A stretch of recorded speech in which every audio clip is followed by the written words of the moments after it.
खुद से ही जीतने की जिद है, खुद को ही हराना है। मैं भीड़ नहीं हूँ दुनिया की, मेरे अंदर एक जमाना है। जय हिंद प्यारे साथियों, एक बार फिर स्वागत है आप सभी का आपके अपने YouTube चैनल स्पाइरल दीपक में। प्यारे साथियों, जैसा कि आप सभी जानते हैं कि हमारी एचसीएफ एंड एलसीएम की क्लास चल रही है, जिसमें मैं आपको एसएससी के प्रवेश ईयर क्वेश्चन करा रहा हूँ। चाहे हम बात कर लें एसएससी एमटीएस की, एसएससी सीपीओ की, या फिर एसएससी सीजीएल की, या एसएससी जीडीए की, या अन्य किसी भी गवर्नमेंट एग्जाम्स की अगर हम बात करें, तो ये सभी प्रतियोगिता परीक्षाओं के लिए अति महत्वपूर्ण प्रश्न साबित होंगे, है ना। तो बिना किसी देरी के हम क्लास की शुरुआत करते हैं। जो क्वेश्चन हमने पिछली क्लास में आपको कमेंट करने के लिए दिया था, उसी क्वेश्चन से हम क्लास की शुरुआत करते हैं, है ना। तो क्वेश्चन हमारा 16 था, प्रश्न क्रमांक 16 हमने आपको कमेंट करने के लिए दिया था, है ना। उसी से हम क्लास की शुरुआत करेंगे। अगर आप चैनल पर नए आए हो तो चैनल को सब्सक्राइब कर लीजिएगा। आइए देखते हैं प्रश्न क्रमांक 16 हमारा क्या था। तो कंप्यूटर महोदय जी, प्रश्न क्रमांक 16 लगा दीजिए फटाफट से। तो क्या सभी प्रश्न क्रमांक 16 को देख पा रहे हैं? यस। तो प्रश्न क्रमांक 16 में क्या कहा गया भैया, वहां सबसे बड़ी संख्या जिसके द्वारा 1657 और 2037 को भाग करने पर शेष क्रमशः 6 और 5 बचता है ना। अब शेषफल कितना बचता है? 6 बचता है, और कितना बचता है? 5 बचता है। ठीक बात है ना। होंगी वो संख्या कौन सी होगी? अब इसके ऑप्शन हमारे पास इस प्रकार से हैं। पहला ऑप्शन जैसा कि आप देख पा रहे हैं 127, दूसरा ऑप्शन है 123, तीसरा ऑप्शन है 235 और चौथा ऑप्शन है जो भैया 305। अब ये क्वेश्चन इतना इंपॉर्टेंट है, आप देख पा रहे हैं क्वेश्चन भर भर के एसएससी के एग्जाम में पूछा हुआ क्वेश्चन है। अब जैसा कि आप देख पा रहे हैं 2001 में आया, 2002 में आया, 2004 में आया और 2006 में भी ये क्वेश्चन पूछा हुआ है। फिर इसके बाद अगर एसएससी सीपीओ की मैं बात करता हूं तो 2006 में आया, 2012 में आया और 2015 के एग्जाम में भी ये क्वेश्चन पूछा हुआ है। और अगर हम बात करते हैं एसएससी एमटीएस की मल्टीटास्किंग की, तो भैया जो 2014 में एग्जाम में पूछा हुआ क्वेश्चन है। ठीक बात। तो आइए इसको हम सोल्व आउट कर लेते हैं। तो उनने कहा कि अगर हम, मेरे प्यारे भाई, 1657 में भाग लगाते हैं तो शेषफल 6 बचता है। तो जो बचता है उसको इससे माइनस कर लो। अगर इस प्रकार के सवाल आपको एग्जाम में मिलते हैं तो जो शेषफल बचता है ना, उसको माइनस कर लिया करो। ठीक बात। दूसरी बात क्या थी अपना, कि भैया 2037, अब इसमें शेषफल कितना बचा था? 5 बचा था। क्लियर बात। तो माइनस करेंगे हम इसको, 7 में से 6 को माइनस करेंगे, 1 मिलेगा, 5 का 5 यानी कि हमें मिलेगा 1651। यहाँ पे आ जाइएगा, 7 से 5 को माइनस करोगे 2 मिलेगा, यहाँ बचा अपने पास 3 और यहाँ बचा आपके पास क्या भैया, जो है 20। उम्मीद करता हूँ सबको इतनी बात समझ में आई होगी। यहाँ तक किसी भाई को कोई समस्या है क्या? नहीं ना। अब क्या करना है, इन दोनों का हमें एचसीएफ निकालना है। तो बस एचसीएफ निकाल लेंगे। चाहे तो आप फैक्टर मेथड लगा लीजिएगा, गुणनखंड विधि, या फिर हम भाग विधि से भी इसको कर सकते हैं, जो आपको सुटेबल लगे। मैंने क्या कहा कि जिससे आपका जल्दी आंसर आए वो बेस्ट है। जैसे लाइक दैट बात कर लेते हैं, ट्रिक की बात कर लेते हैं, कॉन्सेप्ट की बात कर लेते हैं, या फॉर्मूला जो आपको आता है उससे हम सवाल को करेंगे। मतलब हमारे जीवन का मकसद है सबसे पहले सवाल को आंसर लाना, और सबसे पहले एग्जाम को क्लियर करना, और सबसे पहले नौकरी को लगाना। क्लियर बात समझ में आ गई? अब देखिएगा भैया, तो हम इसको गुणनखंड विधि से ना करते हुए भाग विधि से हल करवाते हैं आपको। देखिएगा अपने पास है 2032, 2032 को आप भाग लगा दीजिएगा। आती है ना सभी को भाग विधि? 1651, एक बार भाग जाएगा 1651। शेषफल क्या बच जाएगा अपने पास? देख लीजिएगा, 2 से 1 घटाया 1, उधार लिया 13, 13 से 5 घटाया 8, यहाँ बचा 9, 9 से 6 घटाया 3, और यहाँ क्या बचा भैया? 1 से 1 गए 0। बात समझ में आ गई सभी को? यहाँ तक किसी भाई को कोई समस्या? अब 381 का भाग किस में होगा? 1651 में। ठीक बात। तो 1651 में भाग लगाएंगे तो भैया जो है इससे हम भाग लगाएंगे कितनी बार? 4 बार। 4 एकम 4, 4 8 32 के 2, हासिल आ जाएंगे 3। तो मतलब कहने का, अगर 4 बार हम भाग लगाते हैं तो हमें मिलता है 1524, 1524 मिलेगा। अब इससे हम इसको क्या कर लेते हैं? घटा लेते हैं। यहाँ बता देता हूं मैं, जब इसको घटाएंगे तो 11 में से 4 घटाएंगे 7 बचेगा। आगे बढ़ेंगे, यहाँ बचा 4, 4 में से 2 जाएगा तो 2 बचेगा। यहाँ बचा भैया अपने पास में क्या? अब यहाँ पे 6, 6 में से 5 घटाएंगे तो 1 बचेगा। यानी 127। 127 से किस में भाग करेंगे, 381 में। तो देख लीजिएगा, जब तक जीरो ना आए तब तक करना है 381। तो 127 दिया 381। अब जैसा कि देख पा रहे हैं आपके भैया शेषफल क्या बच गया, अब आपके पास में 0 0 मतलब शेषफल कुछ भी नहीं बचा। तो लास्ट का जो अपने पास में भाजक होता है जिससे हम भाग लगाते हैं, है ना, वही क्या हो जाता है हमारा एचसीएफ। तो सवाल का करेक्ट आंसर क्या हो जाएगा दोस्त, 127। तो जैसा कि आप देख पा रहे हैं option number A will be the correct answer. A for आपको क्वेश्चन कैसा लगा, उम्मीद करता हूं सभी को सवाल समझ में आया होगा। बिल्कुल मजेदार क्वेश्चन था। आप जैसा कि देख पा रहे हैं कि एसएससी के एग्जाम में भर भर के पूछा हुआ क्वेश्चन, इसी प्रकार के क्वेश्चन एसएससी पूछता है। उम्मीद करता हूं सभी को सवाल समझ में आया होगा। किसी भाई को कोई भी डाउट हो तो हमें आप कमेंट करके कमेंट बॉक्स में पूछ सकते हैं। क्लियर बात समझ में आ गई, स्क्रीनशॉट लेके रख सकते हैं बढ़िया बेहतरीन तरीके से। चलिए अब इस क्वेश्चन को हम हटा देते हैं, तो देखिएगा फिर अगला क्वेश्चन देखेंगे हम। तो कंप्यूटर महोदय जी प्रश्न क्रमांक 16 को हटा दीजिए और प्रश्न क्रमांक 17 को फटाफट से आने दीजिएगा, ठीक बात। तो क्या सभी प्रश्न क्रमांक 17 को देख पा रहे हैं, यस और नो। अब हमारे यहाँ से स्टार्ट करेंगे हम दूसरे पैटर्न के सवाल, एलसीएम वाले सवाल, फिर मिक्स्ड क्वेश्चन करेंगे। अभी तक हमने एचसीएफ वाले देखे, अब हम एलसीएम वाले देखेंगे और फिर मिक्स्ड क्वेश्चन हम जो है भैया करेंगे, ठीक है। मिक्स्ड क्वेश्चन मतलब एचसीएफ एलसीएम दोनों के जो एसएससी ने पूछे हुए क्वेश्चन है। तो प्रश्न क्रमांक 17 जैसा कि आप देख पा रहे दोस्त, 120 और 450 का एलसीएम ज्ञात कीजिए, लघुत्तम समापवर्ती अपने को जो है भैया बताना है। जिसके ऑप्शन हमारे पास इस प्रकार से हैं।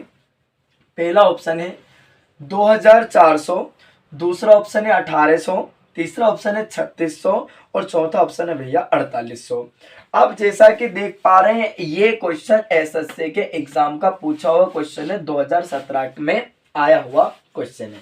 क्या बात समझ में आ गई। तो भैया क्या निकालना, हमें एलसीएम निकालना है, लघुत्तम समापवर्ती, है ना। बात समझ में आई। तो क्या है क्वेश्चन में, 120 और 450 का एलसीएम ज्ञात करना है। चलिए जी, एलसीएम एक साथ निकालते हैं, एचसीएफ अलग अलग निकालते हैं। बस समझ में आई। तो कर दीजिएगा भाग फटाफट से, 2 से जाएगा ना, 2 छंग 12, 0 का 0, 2 दूनी 4, 2 दूनी 4, 1 बच गया, 5 था ना, 10 हो गया, 2 पंजे 10। फिर 2 से भाग लगाया, 2 तिया 6, 0 का 0, है ना। अब इसमें तो 2 से भाग होगा नहीं, 225 ही रहेगा। फिर 2 से भाग लगा लीजिएगा जी, 2 एकम 2, 1 बच गया 10, 2 पंज 10, 225 हमारा ऐसा का ऐसा। चलिए अब 3 से भाग लगा लेते हैं, 3 पंजे 15। वहां पे भागम भाग नहीं करना है भाई, तुम गलत कर दो, बड़ी संख्या से भाग लगा दो ना। अपने जीवन का मकसद है आंसर लाना, वो भी सही, गलत नहीं लाना है, ठीक बात। आगे बात समझे। अब देखिएगा 3 सते 21, कितना बचा 1, 15 हो गया, 3 पंजे 15। अब क्या 3 से भाग हो रहा है, इसमें यस हो जाएगा। 5 हमारा ऐसा का ऐसे ही, 3 दूना 6, 1 बच गया, कितना हो गया 15, 3 पंजे 15। अब किससे भाग होगा दोस्त, 5 से। 5 एकम 5, पचम 25। यहाँ पे भाग लगाएंगे, एक ऐसा कैसे, 5 एकम 5। अब अपने पास में जो भैया क्या आ गया 1। तो अब 1 क्या है, मैंने अभी बताया था आपको जब क्लास की शुरुआत की थी, है ना। पहली क्लास में अगर आपने नहीं देखा है तो जाकर के देख लीजिएगा, लिंक उसका डिस्क्रिप्शन में डाला हुआ है। कि जो 1 है ये सार्वजनिक गुणनखंड है, सभी का गुणनखंड होता है 1। गुणनखंड और गुणनफल में अंतर मैंने आपको बताया था, मल्टीपल और फैक्टल में क्या अंतर होता है, ये सारी बातें मैंने आपको बताई थी। बात समझ में आ गई। तो 1 बचा, अब 1 का तो कोई सेंस है नहीं, बस मल्टीप्लाई कर लीजिएगा। तो मल्टीप्लाई करना सिखाते हैं आज आपको, देखिएगा। पचम 25, ऊपर चले जाओ, 25 दूना 50, 50 दूना 100, 100 दूना 200। अब आ जाइएगा इधर, 2 तिया 600 और 6 तिया 1800। मतलब सवाल का करेक्ट आंसर क्या हो गया, 1800 will be the correct answer.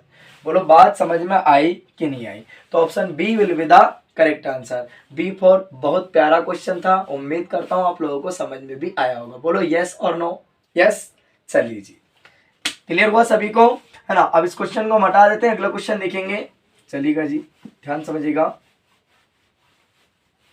तो कंप्यूटर महोदय जी प्रश्न क्रमांक 17 को हटा दीजिएगा, प्रश्न क्रमांक 18 लगा दीजिएगा फटाफट से, बिल्कुल। तो देखिएगा भैया, प्रश्न क्रमांक 18 जैसा कि आप सभी देख पा रहे हैं इंपॉर्टेंट क्वेश्चन है, ध्यान से देख लीजिएगा, है ना। एसएससी ने 3 बार एग्जाम में पूछा हुआ क्वेश्चन है। क्वेश्चन क्या है, यदि कक्षा 9वीं की बात कर रहे हैं वो, है ना।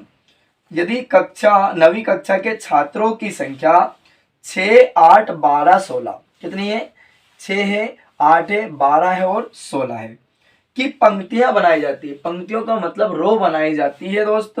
तो कोई भी छात्र छूटता नहीं है, एक भी छात्र नहीं छूटता, ऐसी रो बनाई जाती है। तदनुसार उस कक्षा में छात्रों की कुल संभावित संख्या कितनी है, उस जो है कक्षा उसमें कुल संभावित छात्र कितने हैं। अब इसके ऑप्शन हमारे पास इस प्रकार से हैं। पहला ऑप्शन है 60, दूसरा है 72, तीसरा है 80 और चौथा है दोस्त 96। आप जैसा कि देख पा रहे क्वेश्चन एसएससी ने 3 बार पूछा हुआ क्वेश्चन है। बात समझ में आ गई सभी को। चलिए जी, क्या निकालेंगे इनका एलसीएम। तो छात्र कितने थे, 6, 8, 12 और 16। सबका एलसीएम निकाल लो भाई साहब। एलसीएम निकालेंगे, 2 तिया 6, 2 चुकी 8, 2 छंग 12, 2 8 16। 2 से भाग लगाए, 3 ऐसा गए ऐसे ही नहीं जाएगा इसमें भाग, 2 दूनी 4, 2 तिया 6, 2 चुकी 8। फिर 2 से भाग लगा लेते हैं, 3 ऐसा गए ऐसे ही, 2 एकम 2, 3 ऐसा कैसे भाग नहीं जाएगा ना, 2 दूनी 4। फिर 2 से भाग लगाते हैं, 3 ऐसा कैसे, 1 ऐसा कैसे, 3 ऐसा कैसे, 2 एकम 2। अब किससे भाग होगा दोस्त, 3 से। 3 एकम 3, 1 ऐसा कैसे, 3 एकम 3, 1 ऐसा का ऐसा। बात समझ में आ गई। अब इनकी गुणा करते हैं। आइए जी गुणा करना सिखाते हैं। 2 दूना 4, 4 दूनी 8, 8 दूना 16, 16 ती 48। तो हमारा एचसीएफ कितना है, 48। अब आप कहोगे सर ये तो ऑप्शन में हमें मिल नहीं रहा है। तो जब इस प्रकार का क्वेश्चन एग्जाम में पूछा जाता है, अगर उसका आंसर आपको जो है ऑप्शन में नहीं मिलता है, तो अगर सवाल जो आंसर आया उस वो नहीं मिल रहा है ना, तो उसका गुणज होगा। गुणज मतलब उसका मल्टीपल होगा उस सवाल का आंसर। तो आप देख पा रहे हैं कि 48 का मल्टीपल क्या 60 है, क्या नहीं है। 72 आता है कि 48 के पढ़ने में, बिल्कुल नहीं आता है ना। 80 आता है कि आप कहोगे सर ये तो बिल्कुल ही नहीं आता है। अब बचा क्या 96। तो देखो 48 की गुणा अगर आप 2 में करते हो तो आपको मिलता है 96 will be the correct answer. तो option D will be the correct answer. तो डी फॉर दिल मांगे मोर। उम्मीद करता हूं सभी को सवाल समझ में आया होगा। बोलो यस और नो, ठीक बात, समझ में आया ना, यस। चलिए जी, अब हम बढ़ेंगे अगले क्वेश्चन की तरफ। इस क्वेश्चन को हटा देते हैं पहले हम। तो कंप्यूटर महोदय जी प्रश्न क्रमांक 19 लगाइएगा। प्रश्न क्रमांक 19 हमारा क्या है, तो क्या सभी प्रश्न क्रमांक 19 को अच्छे से देख पा रहे हैं, यस। चलिएगा जी, तो प्रश्न क्रमांक 19 में क्या कहा गया, ध्यान सुनिएगा, है ना। अलग टाइप का क्वेश्चन है, ध्यान समझ लीजिएगा थोड़ा सा, है ना। 18/5 तथा 20/9, है ना, का लघुत्तम समापवर्ती क्या होगा, मतलब एलसीएम हमसे पूछा। अब सवाल क्या है दोस्त, 18/5 और क्या है 20/9 तथा 20/9। इसका क्या पूछा हमसे, एलसीएम पूछा है। अब भैया एलसीएम पूछा भिन्न में, काय में पूछा, भिन्न में। तो जब एलसीएम अपने से भैया पूछ ले भिन्न में, काय में पूछ ले, भिन्न में, है ना। एलसीएम भिन्नों में। अब भिन्न में है दोस्त एलसीएम, तो इसको कैसे निकालेंगे, तो जो अंश होता है उसका तो निकल के आता है भाई मेरे एलसीएम, और जो हर होता है उसका निकल के आता है एचसीएफ। मतलब कहने का न्यूमरेटर का हम एलसीएम निकालेंगे और डिनोमिनेटर का हम एचसीएफ निकालेंगे। उम्मीद करता हूँ बात समझ में आई होगी, है ना। तो यही बात हमें यहाँ पे करनी है। तो 18 और 20 का जो एलसीएम है वो क्या होगा, ध्यान दीजिएगा। ये 18 है, ये 20 है, तो एलसीएम देख लेते हैं फटाफट से। क्या आएगा, 2 नमक के 18, 2 एकम 2, 0 का 0। 9 ऐसा का ऐसा ही रहेगा, 2 5 10, 3 से भाग लगाओ, 3 तिया 9, 5 ऐसा का ऐसे ही रहेगा, 3 एकम 3, 5 ऐसा का ऐसे ही रहेगा, और 5 एकम 5। अब जैसा कि आप देख पा रहे हैं मल्टीप्लाई करेंगे, 2 दूनी 4, 4 तिया 12, 12 5 60, 6 तिया 18, यानी कि एलसीएम कितना आया दोस्त, 180। अब इसका एचसीएफ कितना आएगा, 9 और 5 का एचसीएफ कितना होगा, 1। तो सवाल का सही आंसर क्या हो जाएगा, 180। Option D will be the correct answer. D for दिल मांगे मोर। उम्मीद करता हूं सभी को सवाल समझ में आया होगा। बोलो यस और नो, क्लियर बात है। यहां तक किसी भाई को कोई समस्या है क्या, नहीं है ना। चलिए जी, अब हम बढ़ेंगे अगले क्वेश्चन की तरफ। तो भैया अगर भिन्नों का एलसीएम पूछे तो ऊपर का एलसीएम निकालना है, मतलब न्यूमरेटर का, अंश का, और हर का क्या निकालना है अपने को, एचसीएफ। चलिए नेक्स्ट क्वेश्चन देखेंगे। तो कंप्यूटर महोदय जी अगला प्रश्न दिखाइएगा। प्रश्न क्रमांक 20 हमारा क्या है, तो क्या सभी प्रश्न क्रमांक 20 को देख पा रहे हैं, यस और नो। ठीक बात। चलिए, तो प्रश्न क्रमांक 20 में क्या कहा गया, दो असहभाज्य है ना संख्याओं का गुणनफल 117, मतलब दो असहभाज्य संख्याओं का गुणनफल 117 है, उनका मल्टीप्लाई है ना, तो उनका एलसीएम क्या होगा। अब इस क्वेश्चन की बात कर ले तो भैया इसके ऑप्शन हमारे पास इस प्रकार से हैं, पहला ऑप्शन 13 है, दूसरा ऑप्शन 39 है, तीसरा ऑप्शन 117 है और चौथा ऑप्शन 9 है। अब प्यारे भाई ये क्वेश्चन जो है एसएससी के एग्जाम का पूछा हुआ क्वेश्चन है, तो अब मेरे प्यारे भाई आप क्या करोगे, इस क्वेश्चन का आंसर जो है हमें कमेंट करके कमेंट बॉक्स में बताओगे। अगर आपको किसी भी सवाल में किसी भी प्रकार का अगर कोई भी डाउट हो तो आप हमसे कमेंट करके कमेंट बॉक्स में पूछ सकते हैं, है ना। अगर कोई भी डाउट हो तो पूछ लीजिएगा, अदरवाइज चैनल को सब्सक्राइब कर लीजिएगा। अब मिलते हैं हम अगले लेक्चर में, तब तक के लिए आप इस क्वेश्चन का आंसर कमेंट करके कमेंट बॉक्स में बताते रहिए, है ना। हम मिलेंगे हम अगली क्लास में, तब तक के लिए आप स्वस्थ रहिए, पढ़ते रहिए, हंसते रहिए, मुस्कुराते रहिए। तब तक के लिए जय हिंद, वंदे मातरम, भारत माता की जय।